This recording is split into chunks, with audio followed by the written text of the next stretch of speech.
बच्चों, कैसे हो? ठीक हो ना? एग्ज़ाम टाइम की कोई भी चिंता नहीं करना। आप लोगों ने बहुत मेहनत की है, आप लोग बहुत अच्छा करोगे। पिछले वीडियो में तो मुझे बहुत मज़ा आया। वीडियो बनाने में बहुत मज़ा आता है, इसको क्वेश्चंस को सोचने में बहुत मज़ा आता है। जब आप लोग उसके रिस्पॉन्स लिखते हो तो उसमें बड़ा मज़ा आता है। और पिछले वीडियो में तो एक गिव अवे भी था। मैंने ऐसे लिखा नहीं था वीडियो में कहीं पे भी, लेकिन जिसने सबसे पहला आंसर दिया था, I give him a little price.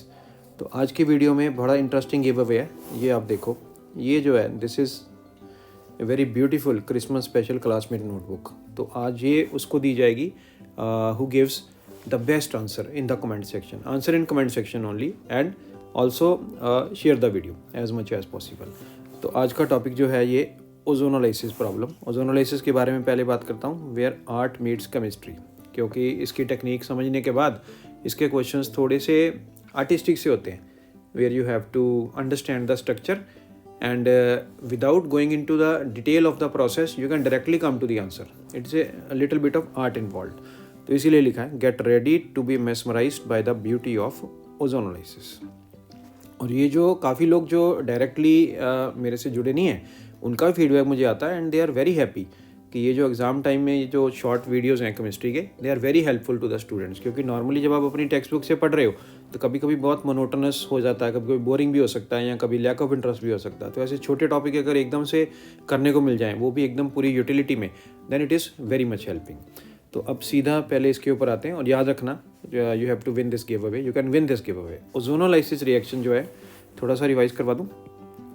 ये carbon carbon double bond compound, हम एल्कीन्स की बात कर रहे हैं अभी।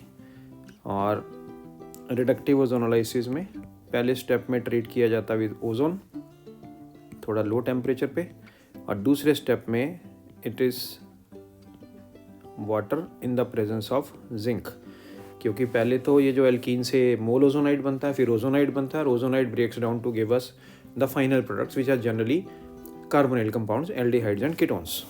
और इसमें जो डायरेक्टली अगर हम चाहते हैं आंसर तक पहुंचना, तो ये जो डबल बॉन्ड है इसको डायरेक्टली यहाँ से ब्रेक कर देना, दोनों पार्ट्स अलग अलग हो जाएंगे। क्लास में मैं इसको कहता हूँ कि डबल बॉन्ड को आर पार तोड़ देना, दोनों कार्बन सेपरेट हो गए। और सेपरेट होने के बाद जो लेफ्ट वाला कार्बन है, जहाँ से डबल बॉन्ड टूटा वहाँ पे डबल बॉन्ड ओ, और जो राइट वाला कार्बन है उसका भी जहाँ से डबल बॉन्ड टूटा वहाँ पे भी उसका डबल बॉन्ड ओ। बाकी जो ग्रुप यहाँ पे लगे वो एज इट इज़ यहाँ आ जाएंगे, और जो ग्रुप यहाँ से लगे हैं वो एज इट इज़ यहाँ पे आ जाएंगे। एंड थोड़ा सा सोचने से, और कभी कभी बहुत कम सोचने से, डायरेक्टली देखने से ही आपका आंसर आ जाएगा। अब जो फंडामेंटल क्वेश्चन हैं वो तो चलो आप कर ही लेते हैं। अब हम थोड़ा सा अच्छा क्वेश्चन स्टार्ट करते हैं। What are the products of reductive ozonolysis? अब अगर रिडक्टिव के अलावा एक ऑक्सीडेटिव ओजोनोलाइसिस भी होता है, वो भी आप स्टडी करनी। Of the following organic compound. अब इस कंपाउंड में देखो कितने डबल बॉन्ड है, 1, 2 एंड 3, 3 डबल बॉन्ड दिख रहे हैं। और जैसा मैं क्लास में कहता हूँ कि ओजोनोलाइसिस का अगर कॉम्प्लिकेटेड क्वेश्चन आ जाए, अगर डबल बॉन्ड एक से ज़्यादा हैं, 2, 3, 4, 5 भी हो सकते हैं, तो उससे बिल्कुल भी घबराना नहीं। Rather it becomes very interesting in the sense कि डबल बॉन्ड चाहे एक हो, 2 हो, या जितने मर्जी हो, the behaviour of the double bond is mostly the same. Double bond बीच में से टूटेगा और दोनों तरफ डबल बॉन्ड ओ आएगा रिडक्टिव ओजोनोलाइसिस में, है ना। कुछ एक्सेप्शंस एक दो हैं, वो आगे क्वेश्चन सेक्शन में मैंने एक अच्छा वाला क्वेश्चन भी दिया उससे related.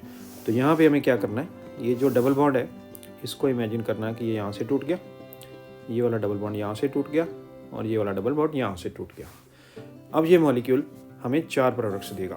Product number 1 from here, product number 2 from here, number 3 from here, number 4 from here. इनमें से 2 या 2 से ज़्यादा प्रोडक्ट सेम भी हो सकते हैं, but these 4 molecules we are getting. तो सबसे पहले जो इंटरेस्टिंग है, मैं यहाँ से स्टार्ट करता हूँ। Look at this, we have only 2 carbon atoms which are joined by a single bond, और दोनों का डबल बॉन्ड टूट रहा है। Then I write 2 carbon atoms joined by a single bond, दोनों का डबल बॉन्ड टूट रहा है, it gets double bond on both sides, और तो कुछ है नहीं, तो वैलेंसी पूरी करने के लिए hydrogen. This is the famous molecule which is called glyoxal. And glyoxal is, जिसको मैं हमेशा कहता हूँ, it is the brand ambassador of ozonolysis problems. क्योंकि काफ़ी मोस्टली एरोमेटिक और इस तरह के जो डाइन्स वगैरह होते हैं, पॉलीन्स वगैरह होते हैं, उनमें ग्लाइऑक्सल बनता है।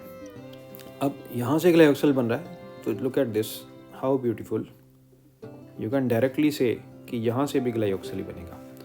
सो these two parts are giving us 2 moles of glyoxal. Now we come to the part number 1. अब देखो ये जो कार्बन है इसका डबल बॉन्ड टूट रहा है, इसके ऊपर एक मिथाइल इधर है, एक मिथाइल इधर है. Let us start writing. एक carbon surrounded by 2 methyl group और डबल बॉन्ड के कारण डबल बॉन्ड हो. Now this is what, acetone. अब अपने स्टूडेंट तो समझ जाएंगे कि आगे सर क्या पूछने वाले हैं कि एसीटोन किस चीज़ में पाया जाता है. मुझे पता आप लोग आंसर है. ठीक है, मज़ा भी आना चाहिए पढ़ने में. अब रह गया पार्ट नंबर 4. यहाँ से देखो इस कार्बन का डबल बॉन्ड टूट रहा है, ये CH2 हो गया और ये CH3 हो गया. तो टोटल 3 कार्बन है,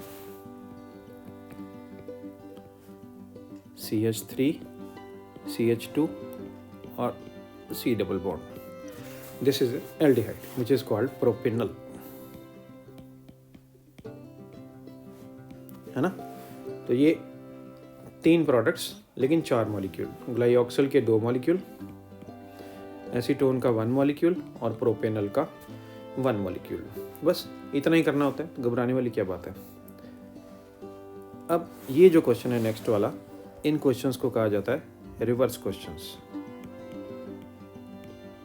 रिवर्स क्वेश्चन मीन्स, कभी कभी हम क्लास में मजाक में बात करते हैं ना, तो पूछोगे व्हाट इज रिवर्स क्वेश्चन, तो उसका ये भी कहा जा सकता है कि where you are yourself as student is asking question to the examiner. नहीं ऐसा नहीं है, वो तो फिर ऐसे फन सेक. रिवर्स क्वेश्चन का मतलब है कि आपको रिडक्टिव ओजोनोलाइसिस में या कोई और भी रिएक्शन है उनमें भी you will be given the products and then you are guessing the reactants. Because normally reactant पता हो तो प्रोडक्ट बताने होते हैं, और अगर प्रोडक्ट पता है तो रिएक्टेंट बताने होते हैं. That is called reverse question. और पूरी ऑर्गेनिक में कुछ एक रिएक्शन ऐसे हैं जहाँ पे रिवर्स क्वेश्चन की बहुत सिग्निफिकेंस है और जनरली इसका क्वेश्चन पूछा जाता है. नंबर 1 पे तो यही आता है 11th के सिलेबस से, और 12th में भी एल्डिहाइड कीटोन्स के चैप्टर में, दैट इज ओजोनोलाइसिस. और एक बहुत फेमस रिएक्शन है 12th में एल्डिहाइड कीटोन्स का, that is Grignard synthesis. Alcohols को बनाने के लिए जब एल्डिहाइड कीटोन्स को ग्रिग्नार्ड रिएजेंट्स के साथ रिएक्ट करवाते हैं फॉलोड बाय हाइड्रोलिसिस, तो उससे जो अल्कोहल प्लान किया जाता है उसका भी रिवर्स क्वेश्चन बड़ा इंपॉर्टेंट है. चलो फिलहाल हम अभी यहीं पे आते हैं. अब इनको देखो, 1 mole of the organic compound gives 1 mole each of the following upon reductive ozonolysis. What is the IUPAC name of the organic compound? अब ये डबल क्वेश्चन हो गया. पहले आप इसका स्ट्रक्चर ड्रॉ करोगे, फिर उसका आप IUPAC नेम भी बताओगे. तो लेट अस सी. अब ये देखो, ये 2 कार्बन आपस में सिंगल बॉन्ड से जुड़े हैं और दोनों तरफ डबल बॉन्ड हुआ है. Definitely this is glyoxal. और यहाँ पे वी हैव 1 2 3 4 कार्बन. अब इसके भी दोनों तरफ डबल बॉन्ड हुआ है, तो इससे तो सीधा सीधा पता लग रहा है कि ये जो इसका रिएक्टेंट रहेगा जिससे ये दोनों 1 मोल आ रहे हैं वो रिंग फॉर्म में रहेगा. तो हमें क्या करना है, यहाँ से ये डबल बॉन्ड वाला ऑक्सीजन तोड़ेंगे, यहाँ से भी तोड़ेंगे और इसको, इस कार्बन को इसके साथ जोड़ेंगे through the formation of double bond. फिर यहाँ से ये वाला ऑक्सीजन तोड़ेंगे, यहाँ से ये वाला ऑक्सीजन तोड़ेंगे और इसको फिर यहाँ से लाके इसके साथ जोड़ेंगे again through the formation of double bond. The ring will be complete. और इसमें घबराने की ज़रूरत नहीं रहती है. घबराने की ज़रूरत इसलिए नहीं है क्योंकि जब आप स्ट्रक्चर बना लेंगे तो वापस आप उसका रिडक्टिव ओजोनोलाइसिस इमेजिन करके अपने आंसर को चेक भी कर सकते हैं. That is called reality check. Class में ऐसे ये वर्ड हम यूज़ करते हैं. तो अब जो रिंग बनेगी उसको नंबर ऑफ कार्बन एटम्स कितने हैं पहले वो देखना पड़ेगा. तो मैं यहाँ से स्टार्ट कर रहा हूँ. 1 2 3 4 5 and going to this 6 member ring एक बना ली.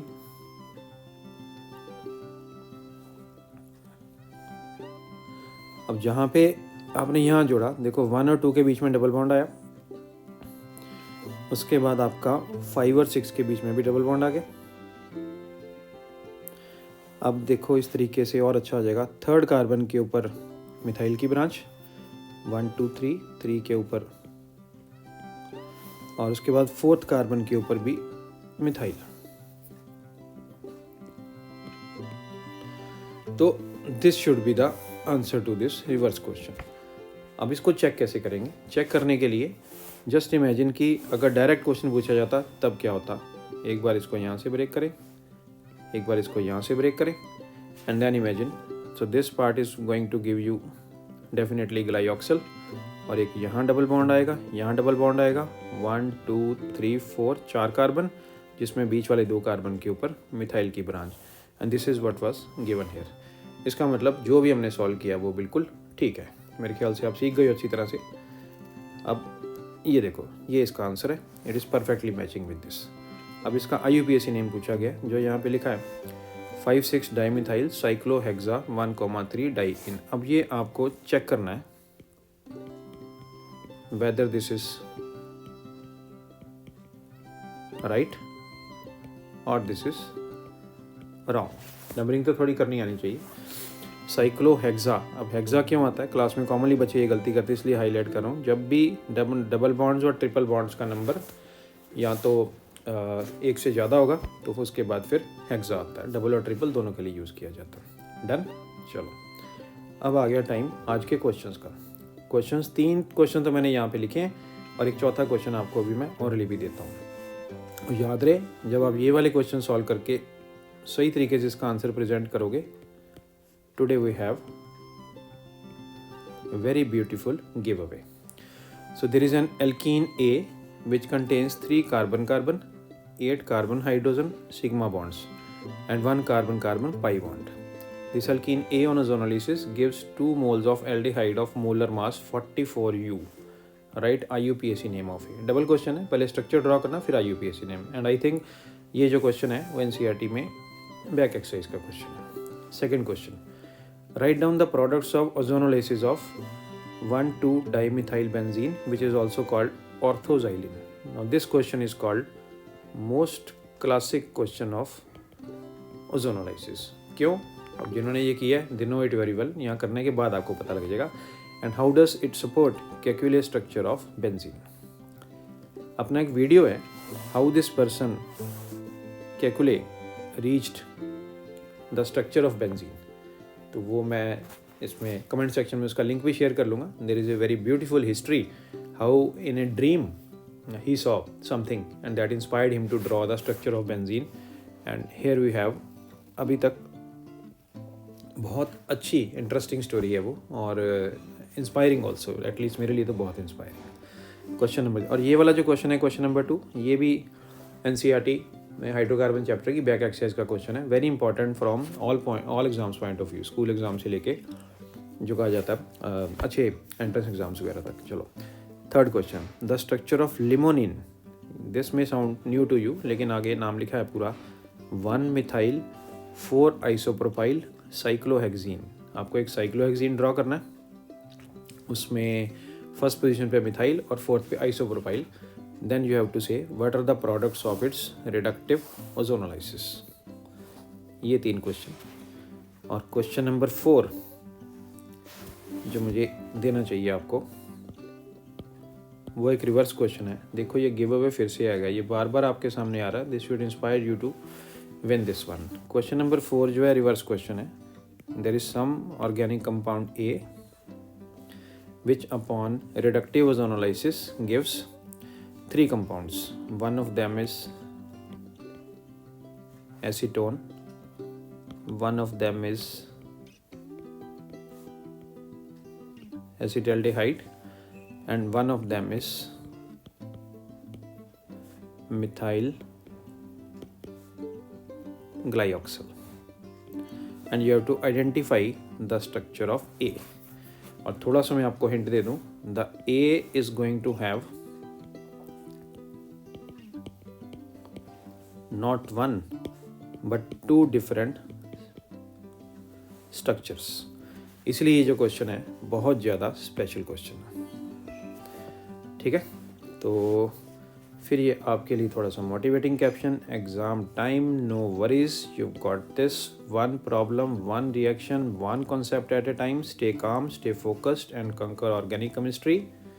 अकेले हो, घबराना नहीं, बिकॉज टुगेदर वी विल। और ये अपनी line intellectual odyssey rages on, ठीक है।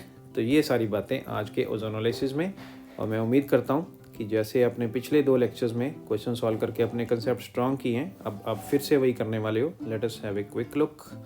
गिव अवे बार बार दिख रहा है, ओजोनोलाइसिस का जनरल कॉन्सेप्ट, ये जो क्वेश्चन आपको करवाया मैंने, और उसके बाद ये उसी का रिवर्स क्वेश्चन वाला सेकंड पार्ट, जिसका आंसर का यूपीएससी नेम जो आपको चेक करना है, राइट के रॉन्ग, और ये सारी बातें। और मुझे पिछले वीडियो के बाद कुछ बच्चों ने कहा कि लेक्चर के एंड में जैसे इसमें आप कहते हो बाय बाय या ऐसा कुछ, तो वो नहीं कहा करो, वो बोला करो जो क्लास में बोला जाता है। तो फिर मुझे लगा कि हाँ ठीक है, तो फिर आपका मतलब यहाँ पे तो देखो मैं अकेला ही हूँ ना बोल रहा हूँ मैं, बट आई कैन फील कि आप लोग यहाँ पे हो।